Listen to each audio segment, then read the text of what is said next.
Saving the world? Tired. Ruling the universe? Wired. New mask, same task. So let's talk about the mask, the task, and 3 ways that it could be possible for a former Iron Man to return as Dr. Doom in Avengers Doomsday. Never one to shrink from an honest challenge. Number 1, mask on.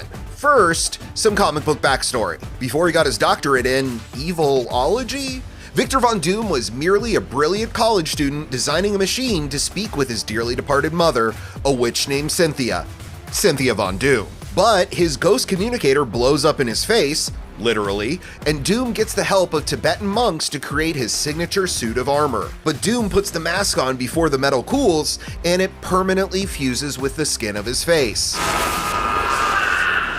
So what if all that happens before Avengers Doomsday, the 2026 return of Downey and his Infinity War and Endgame directors, the Russo brothers? Then, and remember this is just our wild theory here, Downey's Doom couldn't remove the mask even if he wanted to, and his performance would be purely voiceover, like Bradley Cooper as Rocket Raccoon or Tara Strong as Miss Minutes. He's worked it out so we can reinsert y'all back into the timeline in a way that won't disrupt things. It could happen, but the Russos are making $80 million to direct Doomsday and Avengers Secret Wars, while Downey is reportedly making even more. It's unlikely that Disney is backing up the Briggs truck to the Downey household for only his voice. If you even cared, you'd actually be here. Number 2, what if Tony, but evil?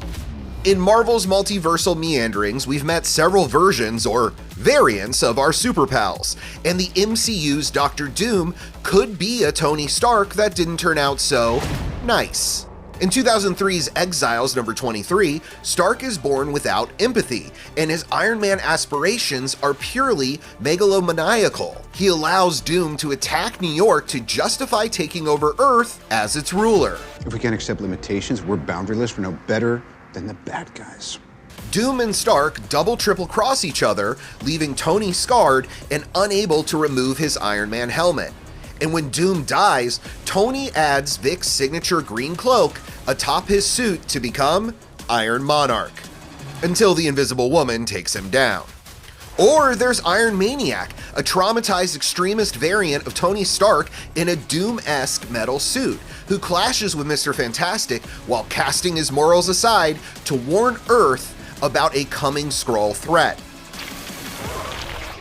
Regardless of how he turns to the dark side and becomes Doom, Stark will eventually have to tango with his old rivals, Reed Richards and the Fantastic Four, who just so happen to be Doom's arch enemies as well. So no matter what, Tony and Vic have an enemy in common.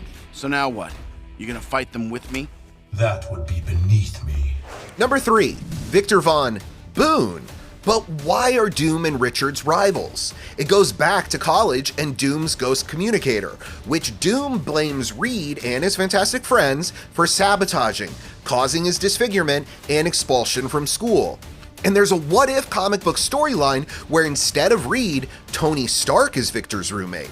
He swaps bodies with Tony and uses the Stark fortune to build a weapons manufacturing empire and a green and gray suit of armor a la Dr. Doom.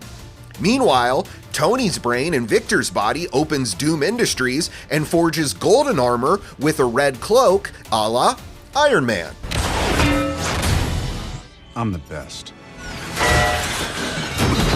After Tony and Doom's body defeats Doom and Tony's body, Stark decides to not body swap back as his family name has been sullied by Doom's evil deeds. So instead, Stark makes Doom into a hero like he's never been before. And if anybody, Pepper, doesn't like it, there's the door. Or there's a different storyline that takes place after Civil War II, where Stark ends up in a coma and Doom dons the Iron Man suit to carry on Tony's legacy out of respect for all the times he's saved the planet. We won. All right, good job, guys. Or there's a good chance it's none of those theories, and Downey will do what Oscar winners like him do best. He'll play a new role. Call me Doom.